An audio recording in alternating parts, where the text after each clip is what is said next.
Саламатсызбы Алтын мырза, мына бүгүнкү күндө биздин коомчулукта бир элдер үчүн бир сырдуу нерселер, көрүнүштөр болуп атат деп айтсак болот. Анткени бул жерде күтүүсүздөн эле партиялардын эки-экиден биригиши, кээ бирлери муну деген эртеңки шайлоого даярдык десе, кээ бирлери булар оппозициялык тараптагы партиялар биригип жатат. Же болбосо бийлик тараптагы партиялар өздөрүнүн күчүн топтоо үчүн биригип жатышат деген ар кандай ойлор айтылып атат. Мына жакында эле сиздин дагы бир бул партияңыз Адахан Мадумаровдун Бүтүн Кыргызстан партиясы менен чогуу бир багытта иш алып барууну көздөп бириктиңиздер. Ушул боюнча коомчулукка болгон чындыкты кыскача маалымдап айтып берсеңиз. Негизинен саламатсыздарбы. Бул партиялардын биригүүсү бул мыйзам ченемдүү көрүнүш. Негизинен келерки шайлоо, эмки шайлоого караганда бир топ башкача болот. Бул шайлоодо көпчүлүк күчтөр, көп партиялар биригүү процесстери жүрүп атат. Себеп дегенде элдин уже көз карашы мурдагыдан бир топ азыр өзгөрдү. Азыр шайлоо бир топ башкачараак болот. Ошон үчүн көп партиялардын кошулуп бурдагыда 29 партия чыккан болсо, мүмкүн мында азыраак чыгышы мүмкүн. Көп күчтөр биригип бир ийгиликке жетели. Атаандаштыктын бул күчтөнүшү деген жакшы көрүнүш, бул жакшы нерсе негизинен. Бул эки партиянын осулушуна кимден сунуш түштү? Бул эки партиянын сунушуна негизинен биз көп партиялар менен сүйлөштүк. Бүтүн Кыргызстан менен, дагы башка эмгек менен, дагы көп күчтөр менен, жалпы партия деле эмес, жалпы мындай бизде Кыргызстанда башка мындай күчтөр дагы бар. Бир топ болушуп өзүнчө личностьтер бар. Бүт ошолор менен баары менен ар түрдүү переговорлорду жүргүзүп аттык. Бүтүн Кыргызстан менен сүйлөштүк. Бүтүн Кыргызстан менен бир топко чейин жарым жылдан ашык сүйлөшүүлөр болду. Мына жакындап калды. Кудай буйруса, жакында съезд өткөзгөн турабыз. Ошол съездде бир акыркы биригүүбүздүн жыйынтыгы болот. Кудай буйруса, шайлоого чогуу барабыз деген ойлойм. Дыйкан эмгекчилер, бактачылар жана тамекичилер партиясы дагы өзүнүн билдирүүсүн жасады, сиздер менен кошо бир болобуз деп. Мындан башка дагы күчтүү партиялардан, же болбосо элге белгилүү партиялардан да силерге кошулабыз деген сунуштар түшүп жатабы, же азырынча эки эле партия турасыңарбы? Азыр дагы ошондой жана айтып кетпедим, көп мындай личностьтер, көп майда дагы партиялар бар, бир 5-6 партиялар менен дагы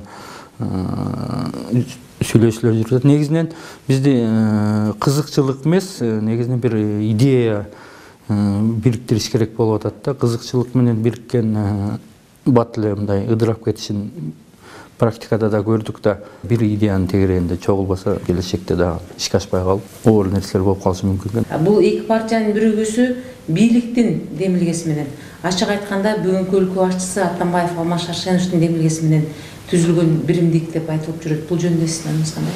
Пиарлар менен иштеген күчтөр көп да бизде. Ошондой эле бир топ айтып атат, бул жакта бүт бакиевчилер чогулган экен. Адахан Мадумаров, Марат Султанов, Чудинов, бүт баарыбызды перечислять этип, бүт Бакиевдин кезиндегилер бунун артында Бакиев каржылайт экен. Ушундай түзүлүптү деп маалымат каражаттарында жазылып атат. Экинчи күч ошондой эле күч, бул бийликтин, бүгүнкү бийликтин партиясы экен. Ушул партия 3 партия өтөт экен, анын ичинде бир бол бар экен деген сөздөр, ар түрдүү сөздөр болуп атат. Анда кечеги кеткен бийлик менен бүгүнкү бийлик экөө сүйлөшүп алып бизди чыгарып атыптырдан да. Мына сиз жогоруда айтып өттүңүз, бизди деген ошол бир болдун ичиндегилерди, Бүтүн Кыргызстан ичиндегилерди бакиевчилер деп айтып атышат деп. Эгер Бакиевдин жанында иштеген адамдарды десек, бүгүнкү өлкө башчысы бардыгыбыз эле ошол бир кезде Бакиевдердин жанында чогуу иштеп, ал киши өлкө башчысы болуп турганда, баарыбыз эле кол кармашып чогуу кетип аткандай болдук эле бүгүнкү өлкө башчысы баш болуп. Анан ушул Бакиевчил деген түшүнүккө сиз кандай маани бересиз? Бүгүн эле кызматтарда отургандар, жалпы Кыргызстандын жаранында Бакиев бир же Акаев, алар Кыргызстандын мамлекеттин жетекчиси болушкан, президент болушкан. Ал убакта элдин баарды иштеген. Акаевдин кезинде иштеп, Бакиевдин кезинде иштеп, бүгүн иштебей калыш керекпи? Эгер ошол кадрлар бүгүнкү күндө бизге керек болуп аткан болсо, бул негизинен бир күчтөрдүн, трайбалисттердин, бир көрө албастардын, колунан эчтеке келбегендердин чыгарып берген нерселери да. Же Бакиевчил, же Акаевчил, же бүгүнкү же временный правительствонун адамдары деп бөлөт, же бир түшүндүк-түштүккө бөлүшөт, же партия бөлүшөт, же урууга ушуну колунан келишинче ушинтип ар түрдүү бөлүп жармай нерселер болот да. Мен мындан эч кандай бир жыйынтыкка келбейбиз. Бул наоборот ушундай сөз таркаткан, ушундай сүйлөгөндөрдү өз убагында тазаланышыбыз керек. Мындайларга башка көңүл бурбай, биз алдыга карап жылышыбыз керек го негизинен. Көп эле ушу саясатчылар же депутаттар ушуну айтканда, бирөөнүн бизнесмен экендигинин, дагы бирөөнүн деген башка бир нерсе менен алектенгенин, же болбосо дагы бир саясатчы мурда маданияттын кызматкери болгондугу жөнүндө бир өздөрүнүн жүзү бар ар кимисинин. Бул жерде көбүнчө сиз жөнүндө айтылганда, ал киши деген кара дүйнөдө жашаган адамдар, же болбосо элди коркутуп, үркүтүп акча табуу жолунда жашаган адамдар. Ошолор менен сизди байланышы бар, ошолор менен чектеш, түштүк жергесинде бул кишинин өзүнүн ошондой салмагы бар деген сөздөр көп айтылат. Буга сиз кандай ой көрсөтөсүз? 20 жылдан бери спортсмендерди колдоп, буларды бир жакшы жолго үндөгөн, наоборот, ошол каралар менен мен күрөшүп атам. Эртең кара болуп кете турган балдарды мен наоборот жумуштарга орнотуп, аларга бир стимул берип, келечекте окутуп, ушундай эки жака поездкаларга аларга бир мирди көрсөтүп, мындай чоң жардамдарды кылып келатам дагы. Мен ушундай сөздөргө калып калган жеринен мен аларга көңүл бурбайм негизинен ашы. Ал деген ушакчылардын бир өзүнүн мурдун көргөн, 2 метр ар жакты көрө албагандардын ошо кишилердин сөздөрү негизинен. Бүгүнкү күндө биздин өлкөдөгү сөз эркиндигине сиз кандай баа бересиз? Негизинен бул сөз эркиндиги буга чейин эми жанагы мурдагы бийликтер мезгилинде кысымга алынып келген болсо, бүгүнкү күндө ошондой эле кысымга алынып аткандарын биз байкап турабыз.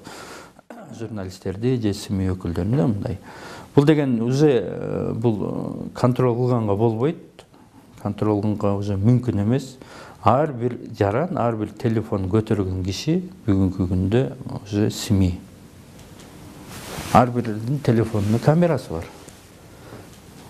Бүт жерден, любой жерден тартып, жана социалдык сеттерге салып маалымат бере алат. Бул деген биздин жетишкендигибиз, сөз эркиндиги. Буну наоборот бир туура жакка пайдаланышыбыз керек. Көзүн жаап, же кулагын жаап, же СМИ өкүлдөрүнүн оозун жапканга аракет кылбай, наоборот, ушул болуп аткан бүгүнкү күндө мамлекетте болуп аткан бүт маалыматтарды иликтеп, аларга реакция кылыш керек. Аларга бир чечим кабыл алыш керек болуп аткан иштерге. Көп эл өкүлдөрүнө бул суроону берсең, бүгүнкү күндө бийлик туура кылып атат, туура чечим чыгарып атат, туура камап атат деген сөздөрдү айтып атышат. Эми аларды деле түшүнсө болот, себеби деген эл өкүлдөрү же болбосо бир кызматта иштеп тургандан кийин өздөрүнүн эртеңкисин ойлобой жаткандай мамиле кылып атат. Анткени эртең эле ошол жарандардын бир кемчиликтери чыгып, же болбосо бир коррупцияга ыкташ жактары чыгып калса, алар деле ошентип мыйзам алдында жооп бериши мүмкүн да. Бирок ага карабастан бүгүнкү бийлик туура кылып атат деген ойлорун айтып атышат. Сиз эл өкүлү эмес, жөнөкөй жаран катары бүгүнкү коррупция менен күрөшүүгө кандай баа бересиз? Ооба, коррупция менен күрөшүү болуп атат. Бирок негизинен өткөн мезгил менен күрөшүп атабыз да. Бүгүнкү күн менен күрөшүп атканыбыз байкалбай турат. Ошон үчүн элдин нараазычылыгы ушунда болуп атат. Себеп дегенде өткөн мурдагы бийликте иштеп кеткендерди, например, ушулардын артынан ушул мезгилде кылган экен деп коррупцияга күнөөлөп, бүгүн, например, кылмыш иштен ачып, макул, алар жооп берсин, убагында эгер такталган болсо, соттун чечими менен жооп берсин, камалышсын, ошол урдагандардын ордуна коюшсун. Бирок ошол эле мезгилде бүгүнкү иштеп аткан, бүгүнкү болуп аткандар менен ушундай жумуш жүрбөгөн үчүн буну избирательный подход деп коет. Ушундай эл ушуну байкап атканда нараазычылык болуп атат. Ошон үчүн биз алдыга жылыш үчүн өткөн менен эмес, бүгүнкү күн менен күрөшүбүз керек. Келечек менен ушу менен күрөшүп, ушундай коррупция күрөшүү күндө жылып турган болсо, анда алдыга жылат элек. Мен ушул жагынан бир жактуу подход болуп калганын мен эле эмес, элдин баары байкап турат. Коррупция жөнүндө сөз болгонго катарлаш мен дагы бир сиздин оюңузду биле кетсем, мурунку баш прокурор иштеп турганда бул коррупцияга мынчалык бир катуу кийлигишип катылган учурлар болгон жок эле.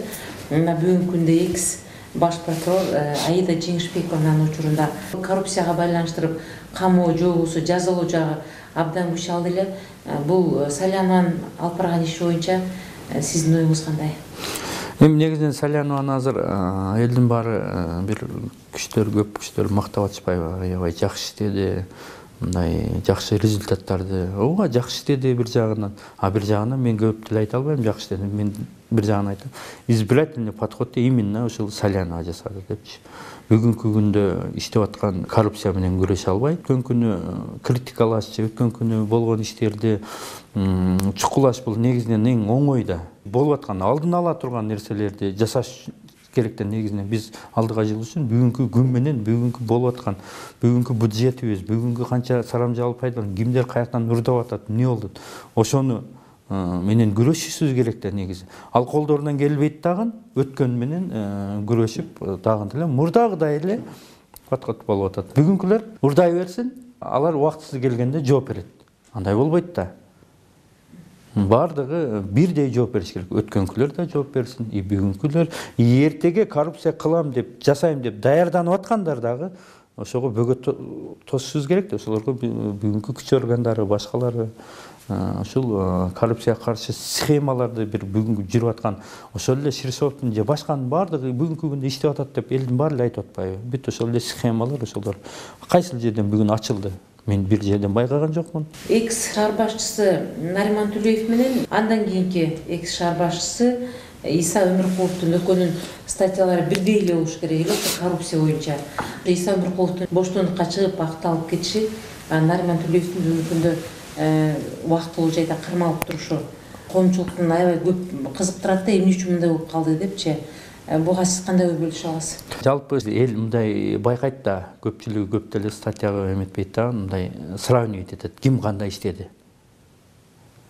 Например, Төлеев бир убагында жалпы элдин ишеничине мындай кирип жакшы бир жумуштарды жасалганы бул жалпы Бишкектин жарандары бүгүнкү күнгө чейин айтып атат да.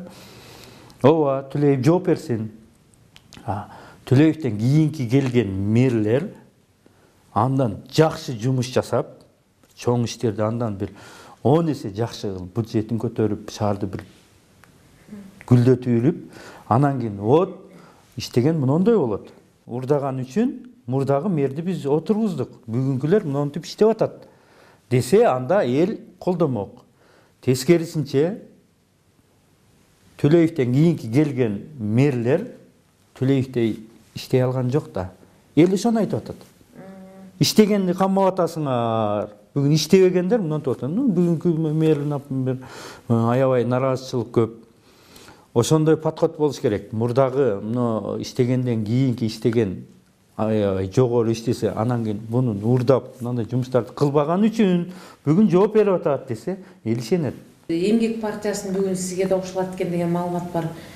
Муну тастыктайсызбы же азырынча белгисизби? Жок, азырынча белгисиз. Эмгек партиясы менен бир топ жолу сүйлөшкөнбүз. Алар дагы бир ойлонуу процессинде, биз дагы көз караштарыбыз туура келген болсо, эмгек менен эле эмес, башка партиялар менен дагы кошулганга негизинен күчтөнгөнгө биз даярбыз. Сизди көп жана соц пакеттерде, социалдык жактан кем каржы, жанагы кароосуз калган балдарбы же болбосо эме каржыга муктаж үй бүлөлөрбү, жашоо шарты начар, жана жетим балдар үйү, ошол жактарга да жардам бергениңизде, ошондой эле жана биздин улуттук улак оюнун абдан жогору деңгээлде өткөргөнүңүз жөнүндө угуп жүрөбүз.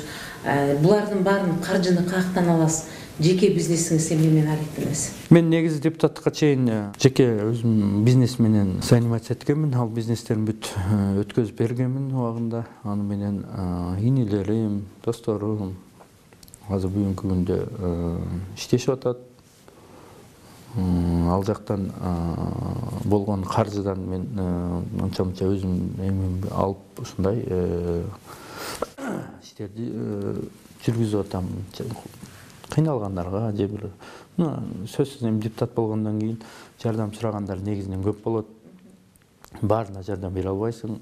Карап туруп аябай муктаж болгон бир убакыттарда ошолорго колдон келишинче жардам берип, анан мына улуттук оюндарды же башка бир кыргыздын баал улуктарын дайым ушуга сторонникмин да, негизи сактап, ушуларды даңазалаганга ушундай жумуштарды жасап жүрөбүз. Жыл жаңы эле жаңырып башталып келе жатат. Быйылкы жылыбыз кой жыл экен. Бешикте төрөлгөн баладан тартып бир карыган аксакал аталарыбызга чейин эле бүгүнкү күндө өлкөбүз өнүп кетсе экен, эл жакшы жашаса экен деген жакшы бир тилек менен жашап атасыз. Сиздин жаңы жылга кыргыз элине болгон каалооңуз кандай? Биз аябай оор мезгилде турабыз. Оор жыл болгон турат. Негизинен экономиканын көрсөткүчтөрүнө таянсак, жалпы элдердин жашоосунун эмесине таянсак, бир аябай. Бирок ошол эле мезгилде биз сөзсүз жакшы дешибиз керек. Жакшы жыл болсун, ийгиликтин жылы болсун деп биз кыргыз негизинен бата бергенде деле, тос айтканда да кыргыз башкача айтабыз. Туулган бала бир кыргыздын атын чыгарган жигит болсун, уул кыздардан болсун, үй бүлөнү тоюнда деле келечекте кыргыздын атын чыгарган үй бүлөлөр ушундай нерселерди айтабыз. Айырмабыз ушул да. Биз жакшы тилек менен, жакшы мындай алдыга умтулган элбиз. Негизинен Кудай буйруса мындай кыйынчылыктардын далайын кыргыз жеңген. Бул дагы бир өткөн мезгил, мындан дагы жакшы өтүп кетебиз деген тилектемин. Ушундай жакшы жыл болсун.